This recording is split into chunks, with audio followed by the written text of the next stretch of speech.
मध्य प्रदेश की पूर्व मुख्यमंत्री उमा भारती ने एक प्रेस कॉन्फ्रेंस कर अपनी पीड़ा बताई। दोनों ही सरकारों ने प्रताड़ित किया है। मैं बीजेपी में नहीं आना चाहती थी। वहीं पत्रकारों से चर्चा करते हुए उमा भारती ने मध्य प्रदेश में गौपालकों के अनुदान को लेकर मुख्यमंत्री डॉक्टर मोहन यादव की जमकर तारीफ की। तो आप क्या कहेंगे कि उनका जो काम है? मैं मोहन का बहुत अभिनंदन करूंगी। उनने मैं देखो मूल कहा मोहन गौ सेवक है, और इसलिए नहीं कि वो यादव है। मैं मोहन जी को बहुत समय से जानती हूँ, बहुत शिक्षित और संस्कारी परिवार के व्यक्ति हैं वो। मैं तो महाकाल का प्रसाद मानती हूँ मोहन को, और इतने पढ़े लिखे योग्य और अनुभवी व्यक्ति हैं, और इसलिए गाय की सेवा में वो बहुत निस्वार्थ और निष्काम भाव से ही लगेंगे। ये भी मुझे पता है, मैं उनका सहयोग करूंगी इसमें पूरा। लेकिन मुझे आप लोगों से ये कहना है कि इन कामों में जो सामाजिक अभियान चाहिए, जो सामाजिक जागरूकता चाहिए, वो गायब नहीं हो रही चाहिए। उसमें आप लोग मेरा साथ दीजिए, और आप लोग भी अपनी तरफ से उसके लिए लगिए कि इसके लिए सामाजिक जागरूकता कैसे आवे। अब जिले में एक गौशाला हो और उसमें सारी घायल गायों का इलाज हो, सारा खर्च एक जगह पर कर दीजिए, मैंने मोहन जी को कहा है। और वहाँ एम्बुलेंसेस भी रखिए ताकि वो उठा के ला सकें घायल जानवरों को। और बाकी आप गौ पालन के लिए किसानों को बढ़ावा कैसे दें, उसका चार्टर हम अक्टूबर में तैयार करेंगे, आपसे शेयर करेंगे। गंगा के विषय में भी बहुत अच्छा काम चल रहा है, लेकिन स्पीड इतनी कम है कि वो जितनी निर्बल हो रही उतनी मैली होती जा रही है।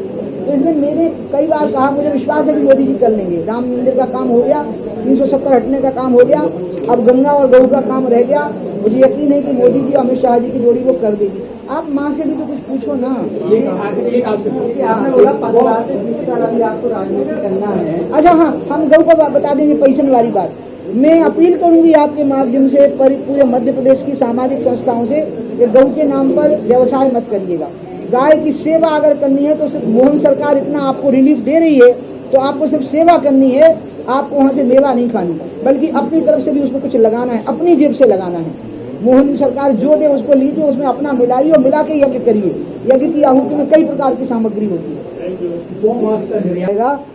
तो आज मैं आपके बीच में ये कहना चाहती हूँ कि गंगा की अदालत लगेगी, गौ की अदालत लगेगी। गौ और गंगा प्रतीक्षा कर रहे हैं, राम मंदिर बन चुका है। अब गंगा का जो कार्यक्रम सरकारी तौर पे बन गया था वो ज्यों का त्यों लागू हो जाए। वो टुकड़ों टुकड़ों में हो रहा है, नहीं हो रहा है ऐसा नहीं है, लेकिन ज्यों का त्यों लागू हो जाए। और इसके साथ ही साथ जो गौ का काम है, गौशालाएं नहीं, गौ पालन का बढ़ावा किसानों को, वो ठीक से पूरे देश में हो जाए और मध्य प्रदेश उसकी आधार भूमि बने। इसलिए अभी दो बातों पर फोकस है। बाकी मेरी अमित जी की बात हुई है कि गंगा से संबंधित कोई जिम्मेवारी जब होगी, नहीं तो मुझे ऐसे ही काम करने दो। भारतीय जनता पार्टी की मैं सदस्य हूँ, नेशनल एग्जीक्यूटिव की, शायद उन्होंने कहा कि मैं शायद मेंबर रहूंगी।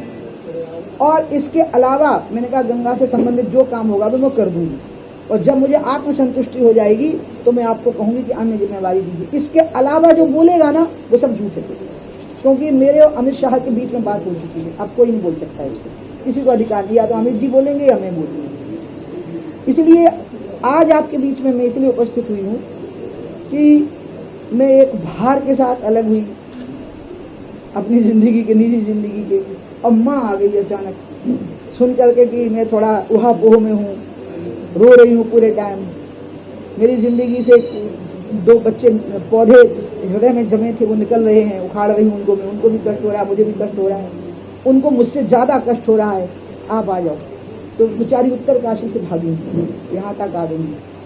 अब गंगा गौ इन पर फोकस रहेगा अक्टूबर तक। मेरा आप लोगों से अनुरोध है कि गंगा और गौ पर जो मेरा फोकस रहे, जैसे आपने शराबबंदी के अभियान में मेरा साथ दिया था, आप इसमें मेरा साथ देंगे तो मैं ठीक से काम कर पाऊंगी, क्योंकि आप ही लोग मेरा सहारा हो, मेरी शक्ति हो।